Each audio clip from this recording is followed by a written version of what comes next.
Individuals come to the safety profession from very different paths. These paths can affect how these individuals are viewed and view the profession and the organizations where they practice their craft.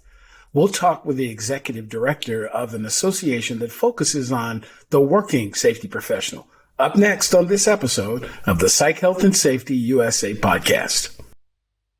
From Flourish DX, this is the Psych Health and Safety USA podcast.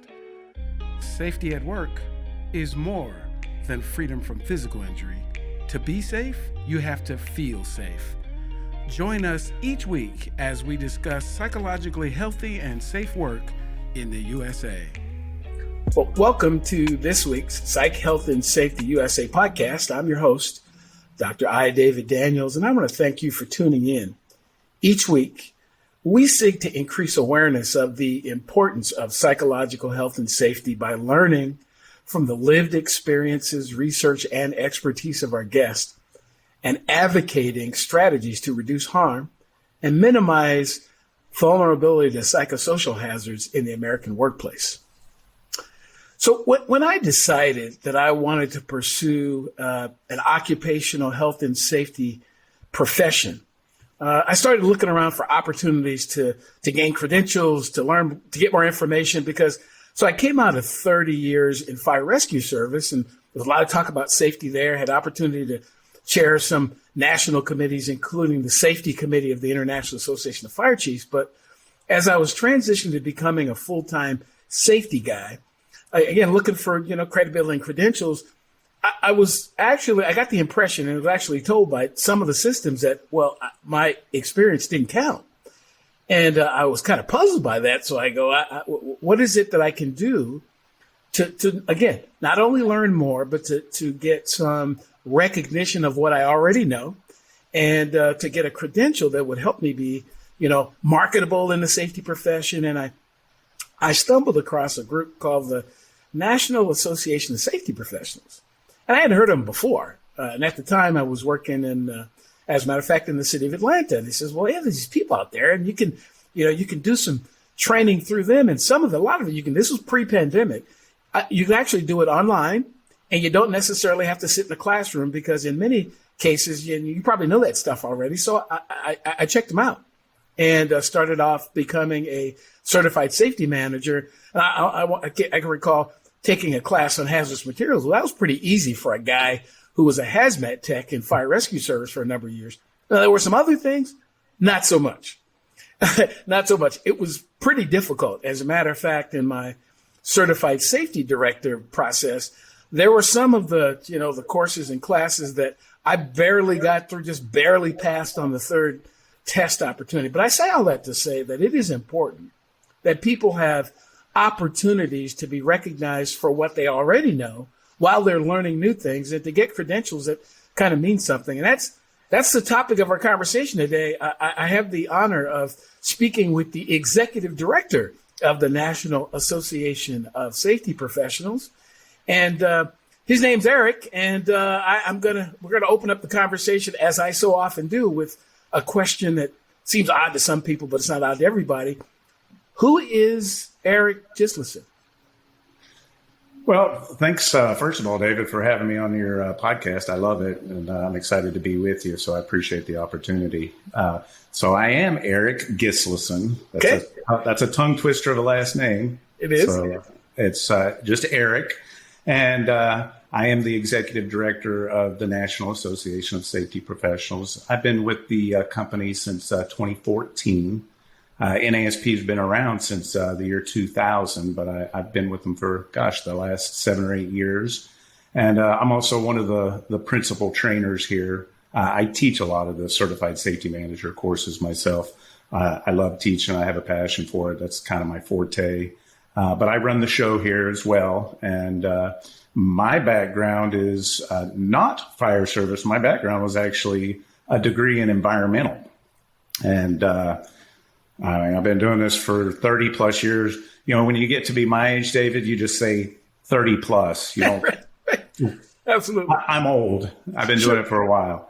But I started out in the environmental arena, back in the late 80s and early 90s, probably every underground storage tank in the United States was leaking gasoline, BTEX contaminants, that type of thing. So I was on these sites doing plume delineation and groundwater remediation and that type of thing. But I started working for a company in Wilmington. We're out of Wilmington, North Carolina, that did cleanup. So it was hazardous waste cleanup, emergency response, and that company's still in existence today.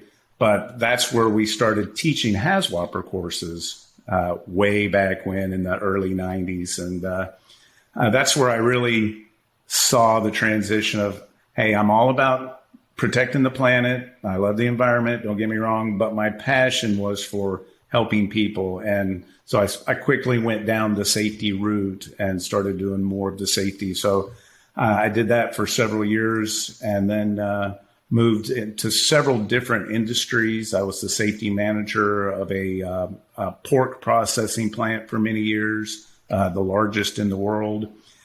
We had a lot of issues, learned a lot of lessons in that area. Then went into automotive for many years, was the safety environmental director for a division of Fiat. And then I got into pharmaceuticals. So I've bounced around. I actually did some water treatment for a while. So I've kind of got a wide variety, a wide swath of experience in various fields, which gives me an edge when I teach these classes, because a lot of these industries, I've either done it or I've done consulting for it. So it kind of puts me in a little better position to talk safety and environmental to a wide variety of people.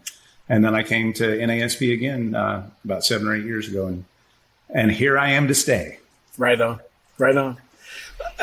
We were talking about this before we came on air, talking about the fact that the conversation around psychological health and safety is a new one here in the U.S. And frankly, if you wanted to find a definition of psychosocial hazards, many, I won't say all, but many of the safety-related sites in the U.S., it won't give you anything. I mean, really, there's nothing there.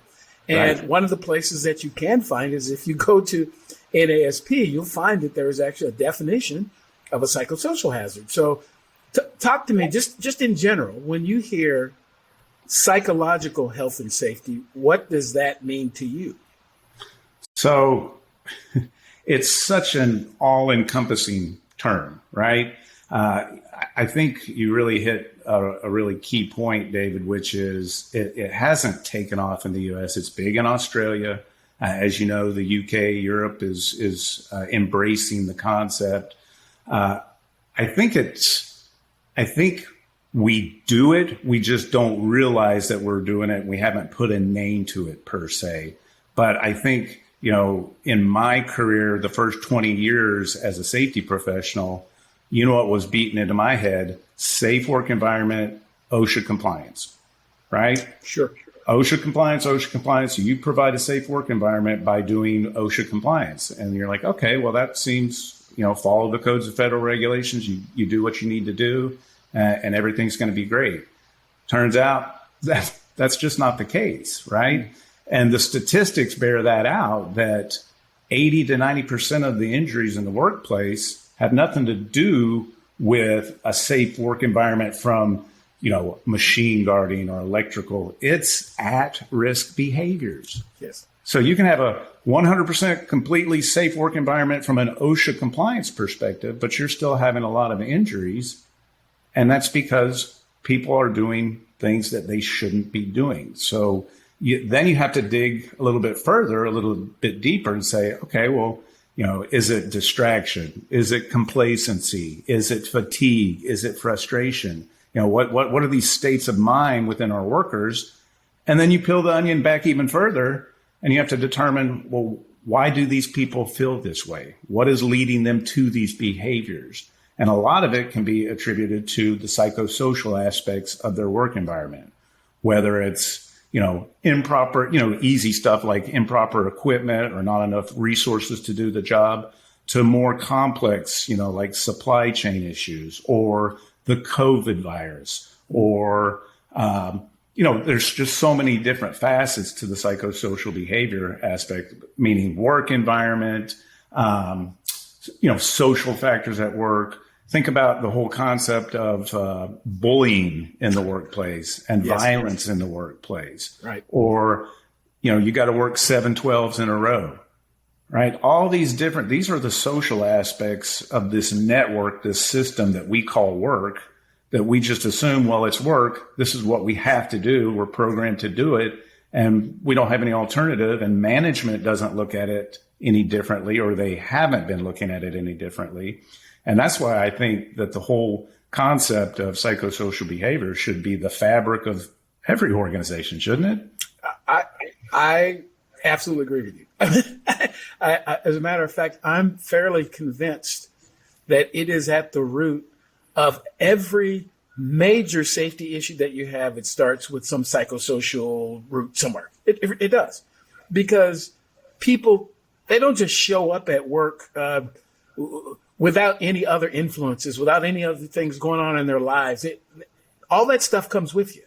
And again, right. When we talk about psychological safety, the idea about being able to bring your whole self to work, you can bring your whole self all you want, but if the environment that you place that whole person in exposes you to additional and in some cases even more severe or chronic psychosocial hazards, then you're going to have the same problems. You're going to have people inattentive. You're going to have people erring. You're going to have people, getting angry and violent and whatnot because we've not looked at the environment. And again, this is not, in my view, this is not about the human being. It's about the environment we put the human being in. And how they react to that environment. Absolutely.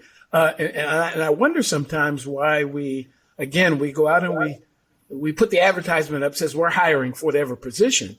And somehow we assume that the person, again, is going to come with all of the skills that they learned in school or part of their education or their certification, but they're not going to bring their depression. They're not going to bring their anxiety. They're not going to bring their phobia regarding whatever it is. Yeah, that comes with them as well.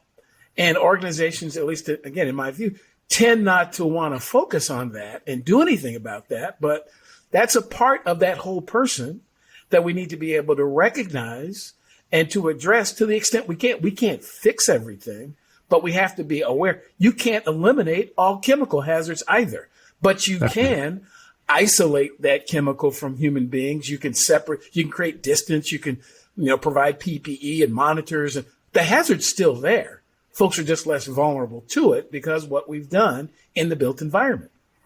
Well, that's exactly right. It reminds me of my time at this particular industry where you bring in new employees and they got the opportunity to sit through my orientation training. And I would get them pumped up on safety. And it's like, safety is important. And this is why we do it. And this is what your role is within this system. And,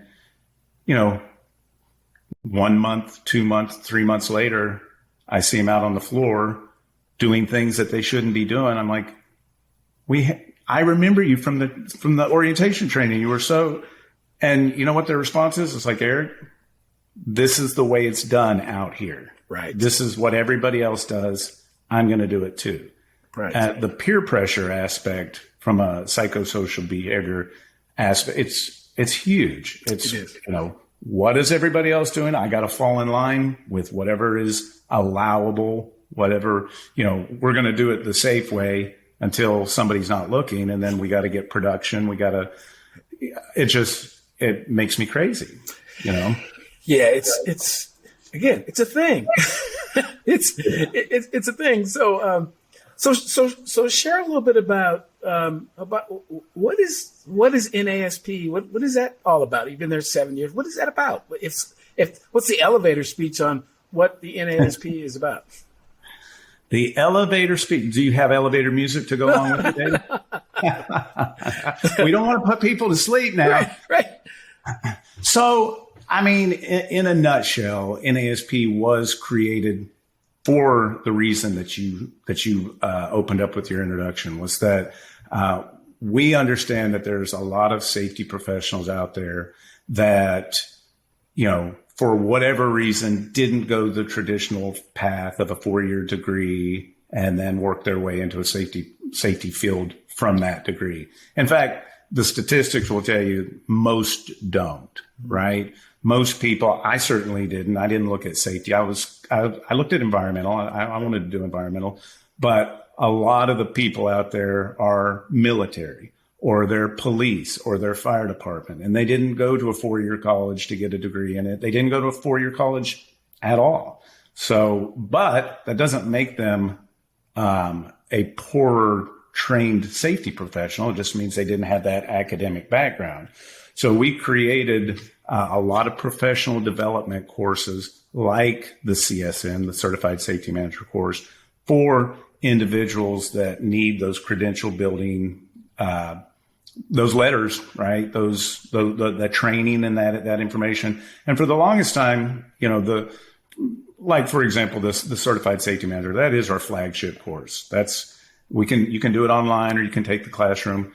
The way we have differentiated ourselves from a lot of our competitors is the style of training. Okay. Especially in our classroom courses, long before it was a thing, like ANSI 490.1 and Appendix E of the HAZWOPER standard, a lot of these standards finally coming out saying you should have the skills on how to train, right? We need to be able, as safety professionals, to train others. And my gosh, David, I know you've sat through some of those courses. 29 CFR 1910.1 20 states that emergency response. And you're just like, oh, this is horrible. Right. And it's still the norm. I mean, I still see a lot of safety professionals that don't have training skills. So we kind of combine the training skill aspect of it into OSHA compliance, because I'm going to tell you, and people are going to probably say you're crazy. It's not possible.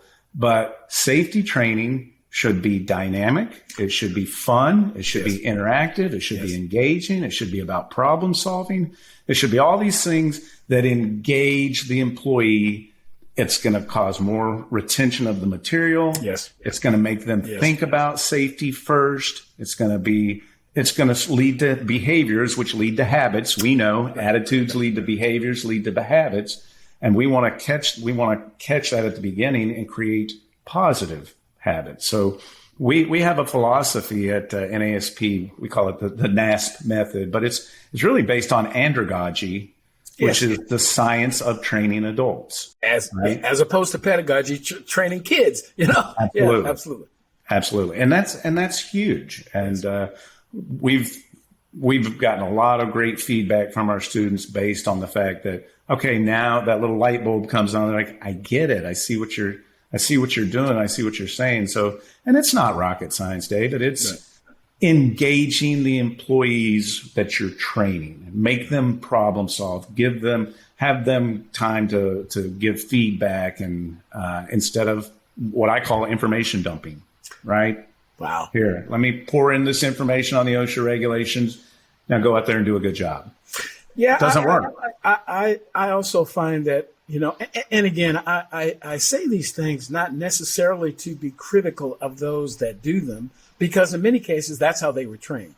But many safety professionals spend more time telling me what they know and I leave not knowing anything. I mean, because sometimes we talk over people's heads. We get into these, esoteric discussions about things that they have no idea what we're talking about. And if you want to look at the OSHA regulations specifically, it talks about the fact that we should be presenting training in a language that the student or the learner understands. That's not just about whether it's English or Spanish or French.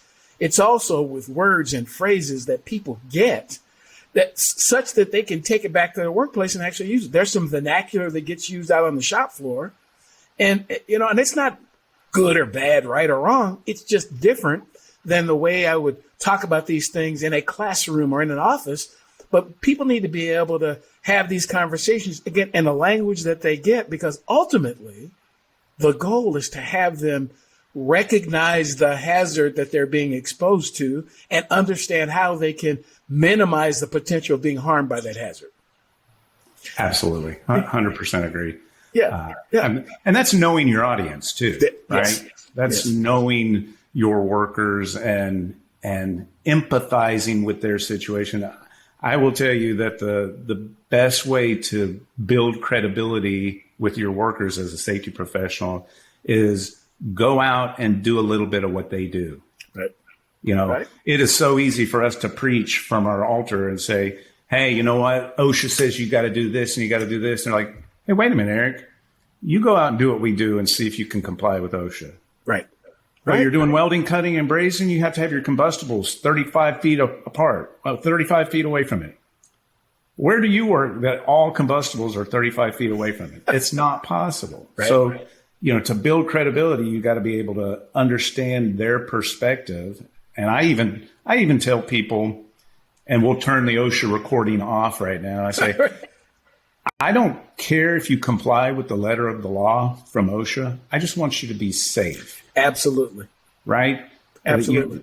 There's no way to comply with the letter of the law 100% of the time. I'm just going to say that, and people are going to, they're going to say, Eric, what are you telling people? But that's just the truth. The reality, there's real world versus OSHA compliance, and we as safety professionals need to disseminate that attitude towards the people, because they're going to be like, hey, you know what? He or she gets it.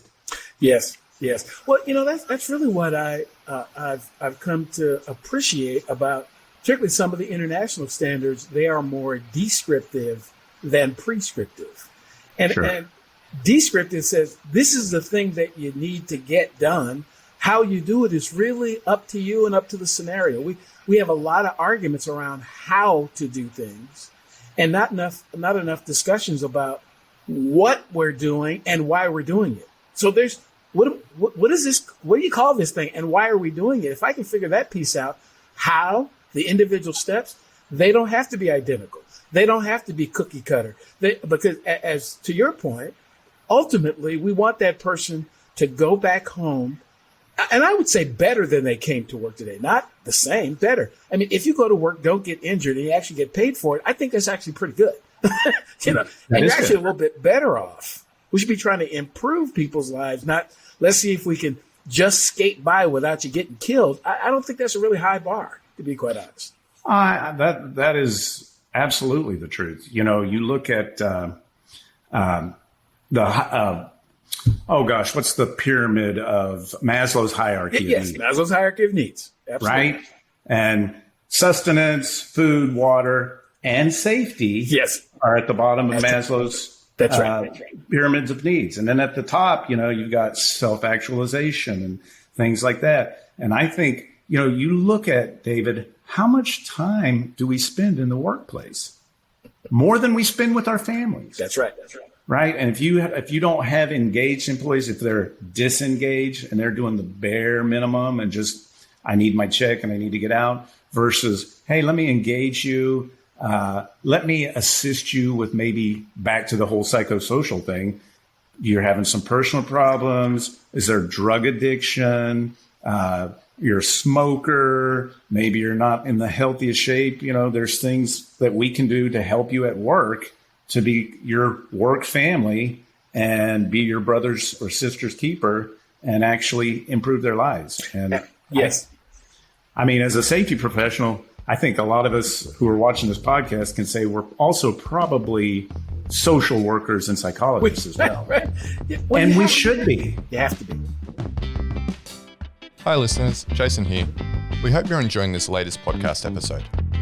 Now, if you're like Joelle, Alicia and myself and enjoy learning from the best, then the Flourish DX Academy is for you.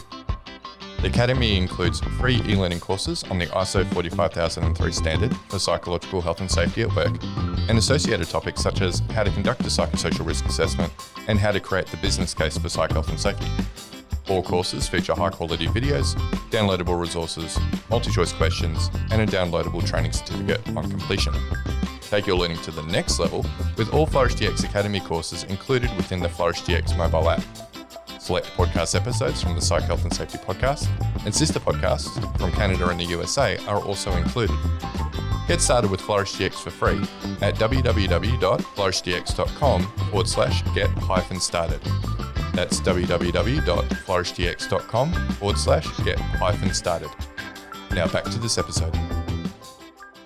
Yeah, Absolutely.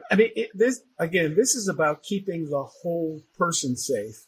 And if you, we could bring you into the workplace, put you at a machine and put a machine guard on it. And if you go home and are cutting the lawn and put your finger in the lawnmower, you're still going to lose the finger. And That's right. Ultimately, we don't want you to lose the finger. That's what we don't want you to lose the finger. We don't want you to get exposed to something that could make you seriously ill or kill you. And it doesn't matter where. Most people learn about safety at work. They don't learn about it at home. Unless you live with a guy like Eric who's going to talk about that stuff all the time. But most people don't have that opportunity. So they're going to learn about things at work that they can take home, and they can be safer there. Because again, injured means injured. You still can't come to work regardless to where it happened. And I'm not sure why it matters. You still can't come to work. And so if you're only interested, and this is something, and I will attribute this to my studies to become a certified safety director. I will never forget this. 3 reasons why people do safety related stuff. I talk about it all the time. Because it is ethically, morally the right thing to do, because it's going to save them money, or because they have to. That's right. And it doesn't, I'm not value judging why. If you're doing it because you have to, that's great. But there's a higher calling that if you do it because it's the right thing to do, you don't have to worry so much about the compliance piece, because you'll always comply. You're not going to get anywhere close to compliance. You're going to be better in every case. So I want to continually talk about, something that, and I don't know if you've thought about it this way, or folks at NASP think about it in this way, but one of the things that, again, drew me to, the certification and to continue remaining certified is the access that people get who might not otherwise have the same access. So again, I told you, I come out of the fire service, and I think I had a master's degree at the time. But I didn't have years of experience doing safety-related stuff in a construction company or heavy manufacturing or, food, production like you. So, but I think that there are a lot of people out there, as you said, they either didn't go to school, some don't even want to go to school. As a matter of fact, a lot of our kids are saying, what are we going to do that for? To get in hundreds of thousands of dollars worth of debt and not be able to get a job. So talk about this focus on the working safety profession, because that's something that I kind of associate with NASP is that, the people who get their fingernails dirty, that those are the type of people they're actually looking for to help in terms of their safety journey. Oh, yeah, absolutely. And to your point earlier about kids not going into debt, the trend now is to not go to a 4-year college because of some of the debt aspects of it, and the fact that as a country, we are starving for mechanically inclined individuals that can do the jobs that we still need to do within the United States, so that we're not so reliant on other countries for products and services. So let me just start by saying I am an advocate for higher education. If you can do it, yes, do it. Absolutely. Right? Go to it. And, we're partners with Columbia Southern University. All of our stuff can be transferred to academic credits. I love that. I'm for it. I'm 100% education all the way. However, David, you talk a lot in some of your presentations about DEI, right? Diversity, equity, inclusion. And I love that because, the safety field in general has been dominated by old white guys like me. I'm just going to say it, right? And that's not a reflection of our demographics anymore. When I teach these CSN classes, I get a lot more females. I get minorities, Hispanic, Black. I love that because that's the more relational to the demographics of what we're trying to serve. However, I say that model needs to be expanded to anybody for whatever reason, for socioeconomic reasons, or just the path they decided to choose. It may not have included a 4-year education. they shouldn't be left out of the safety professional realm. So again, for many years, all we did was professional development courses. You took a test at the end, you got the certificate of completion, and it's a good certificate course, right? Mm-hmm. A lot of our clients came to us and were like, why don't you have some of these post-nominal designations, these professional designations, like some of these other agencies out there that have theirs? And so it took us about 3 years, and now we have certifications. There's a difference between a certificate and a certification. Certification is an exam proctored by a third party, the whole bit. And what we did was we created these certifications based on boots on the ground safety, right? And I am not disparaging any of the other certifications out there. If you're qualified for these other certifications, get dual certifications, right? Get as many certifications as you can. But ours has less emphasis on math and engineering concepts and more on regulatory, confined space, electrical, HAZCOM, hazmat, the list goes on and on. And then safety management systems and training methodologies and kind of the stuff that the boots on the ground safety professional that's out there doing the work needs those knowledge, skills, and abilities. So we created what's called a certified safety director and a master safety professional. These are two separate exams accredited by the ANSI National Accreditation Board. That's the highest level accrediting board out there that we're knowledgeable of.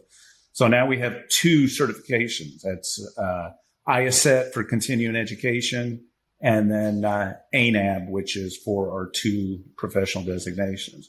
And this, to me, is one of those that you don't have to have a 4-year degree. Now, you have to have qualifying credentials. You have to have experience in the field. So there's various tracks. If you've got a bachelor's degree, then it's this amount of experience and this credential. If you've just got a high school diploma, it's this amount of experience, right?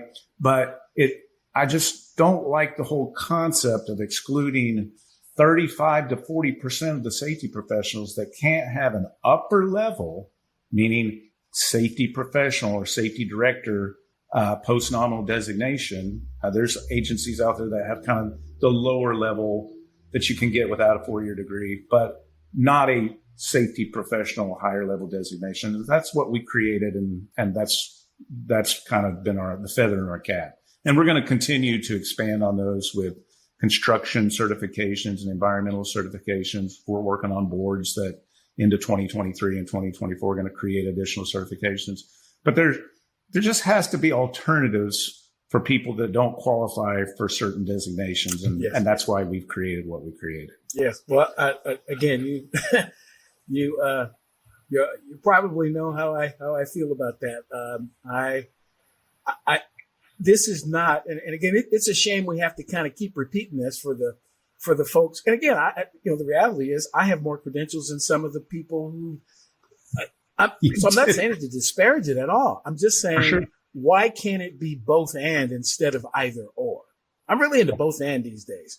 It doesn't matter where you start. It matters whether you end up in safe. I don't care how you get there. It doesn't matter, because ultimately, if we end up in a safe environment and people feel safe, again, it doesn't matter whether they have a degree, whether they don't, whether they have whether they speak English or don't, or whatever. It doesn't matter, because the hazard doesn't make the distinction. Hazards don't care. They don't. They affect people, and they affect you if you're vulnerable to that hazard.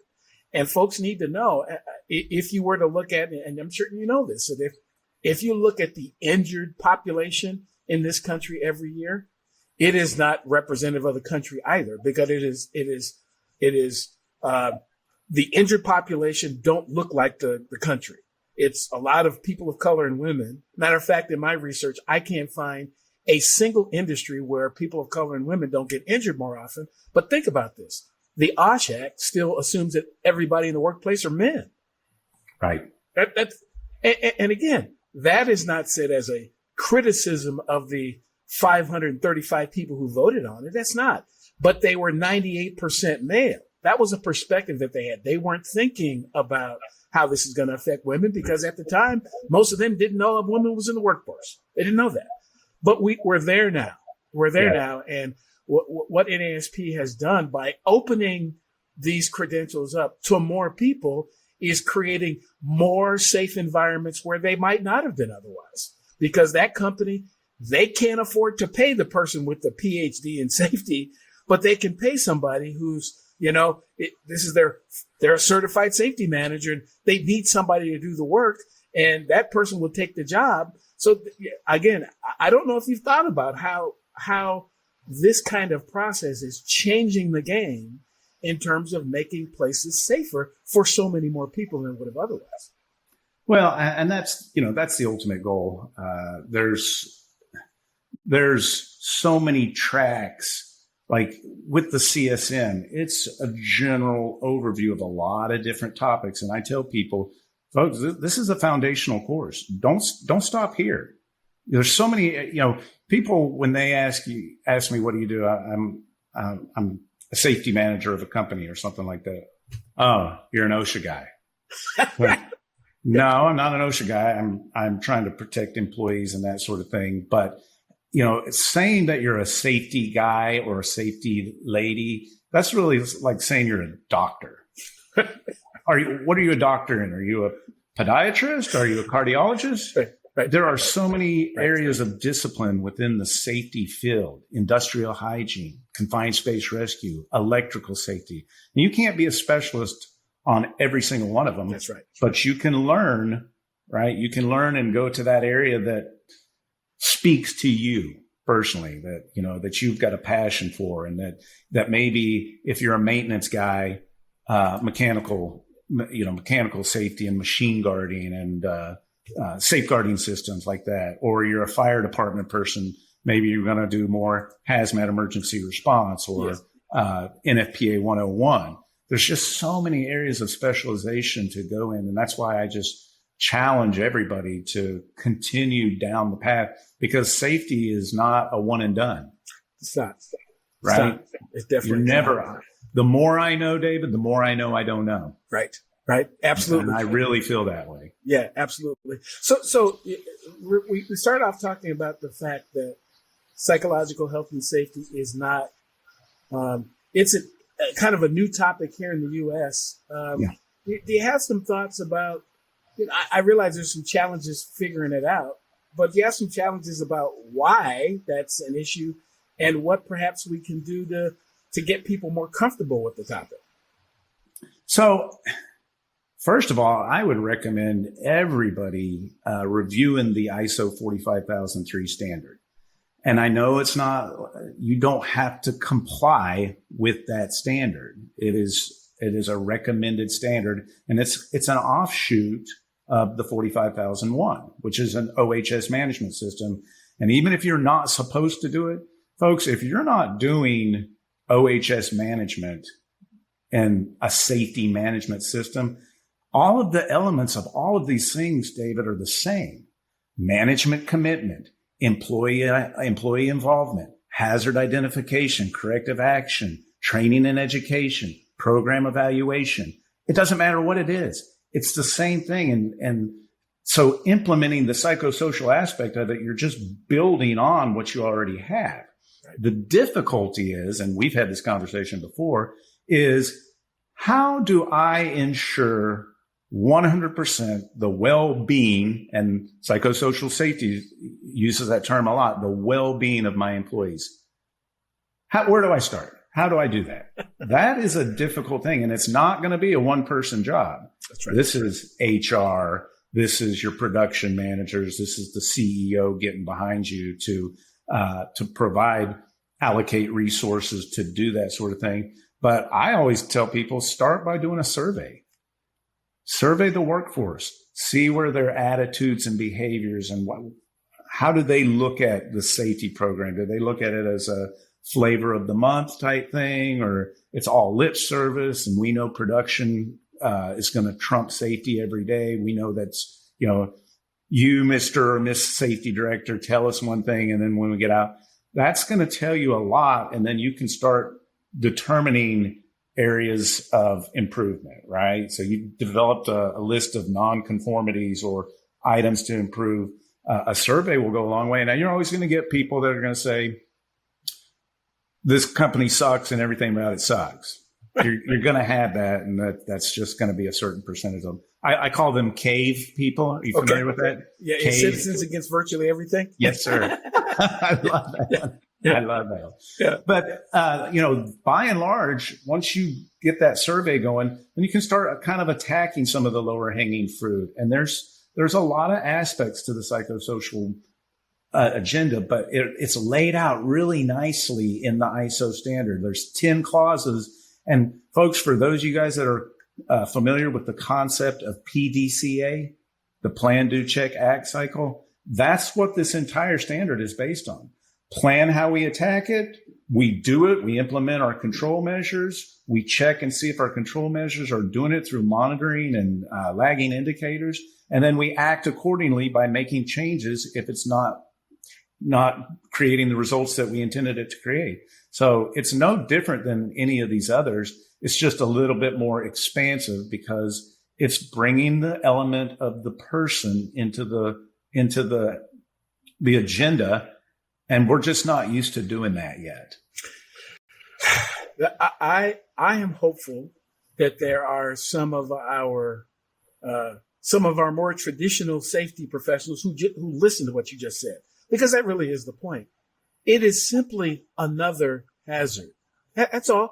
How do you address a chemical hazard, a biological one, an ergonomic? It's the same process. And that's what I try to encourage when I talk about this topic is don't make it this whole siloed separate thing.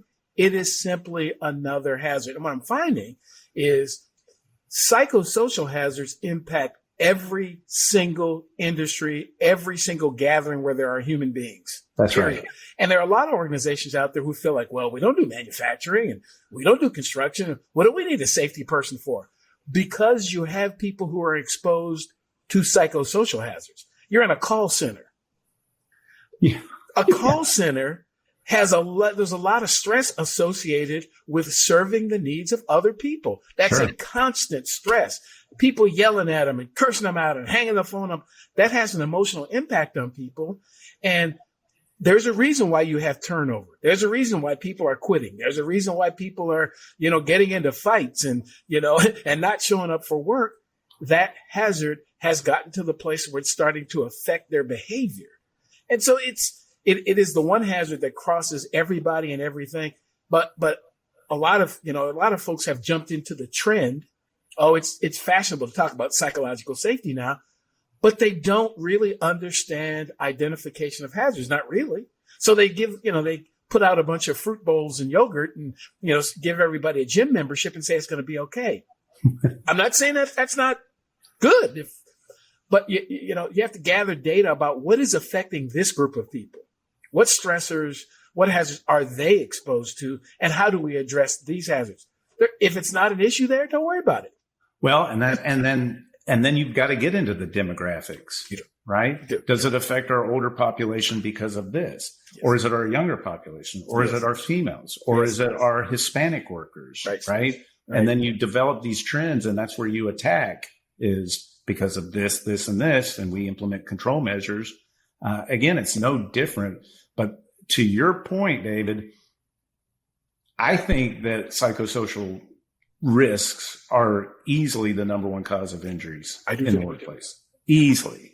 Now, we could talk illnesses that might be different because you've got systems in place. If you're cutting concrete all day and breathing in silica, okay, that's some basic OSHA compliance stuff, right? You need to handle that.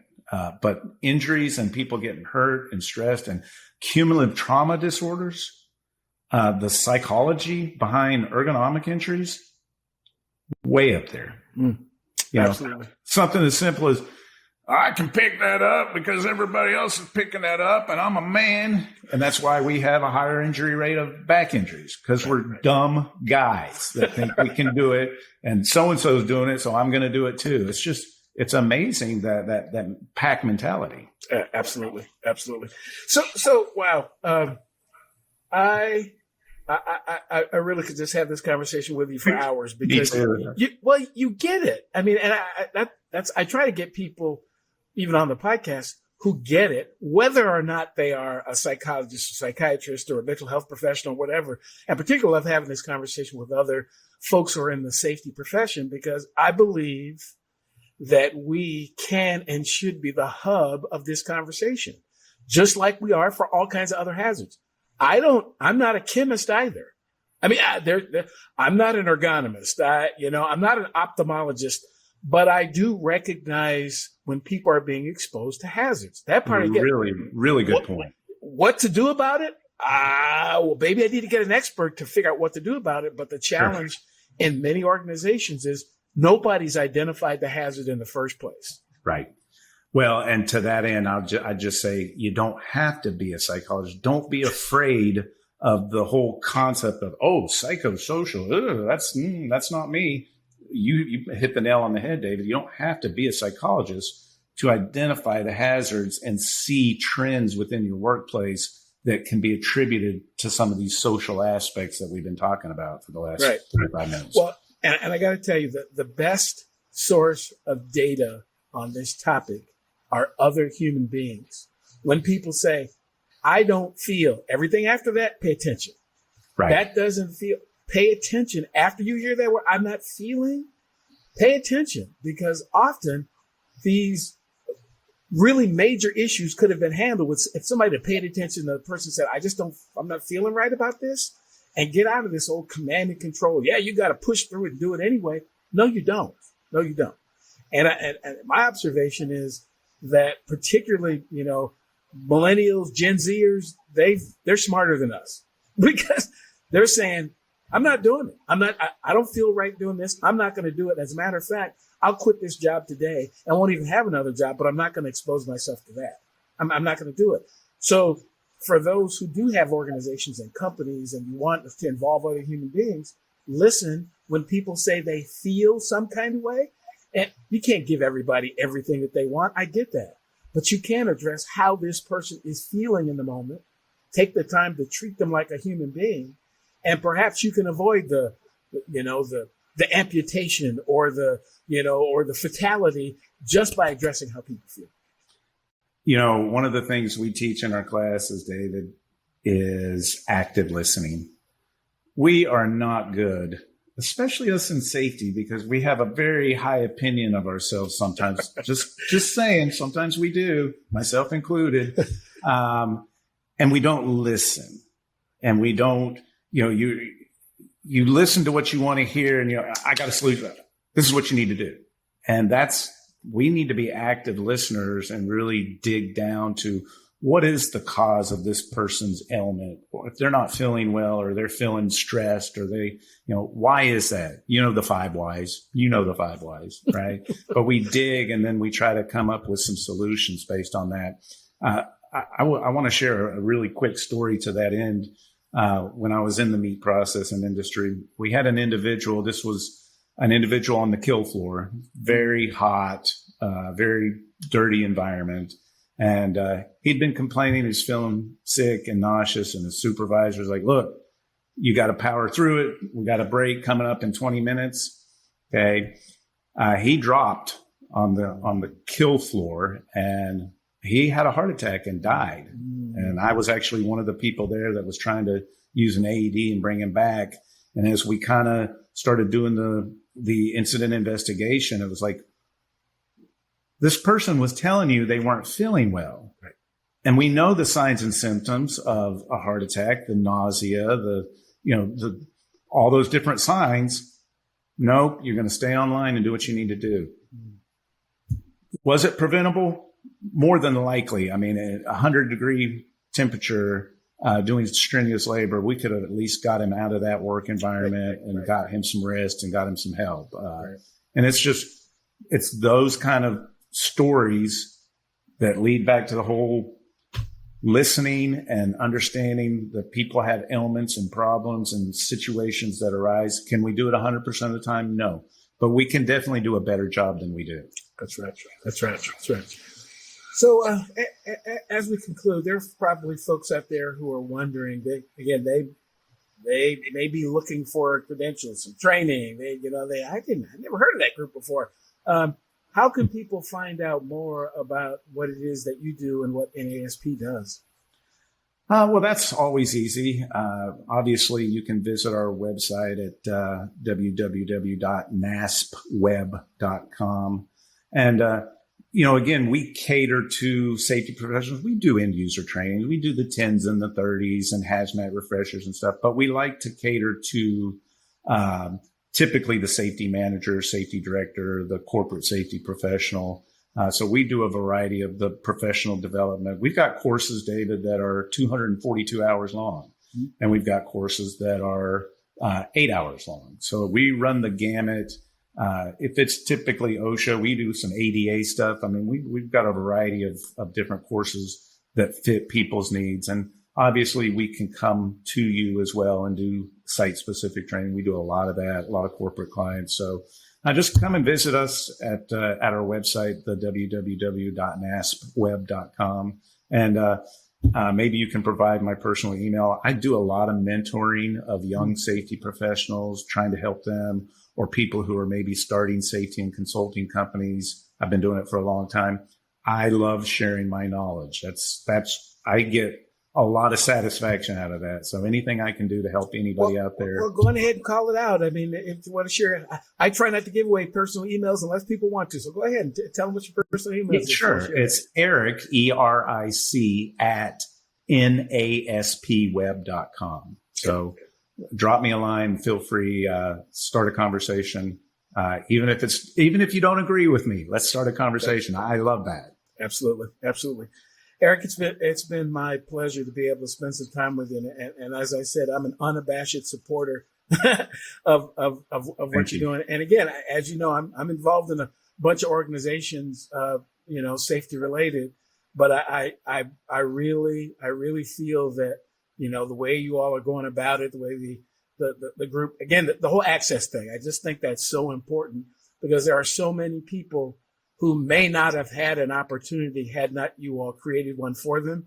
And that's where my heart is to make sure as many people as possible get the opportunity to not only be safe, but to feel safe at the same time. So thanks so much for what you're doing personally as a safety professional and with the NASP. And for those who are listening in, those who may watch us on YouTube, if you watch on YouTube, like and subscribe, all that kind of stuff. Most of the folks who check this out tend to listen, but if you're a watcher, that's fine. That's why we do our hair and everything so you can see us. But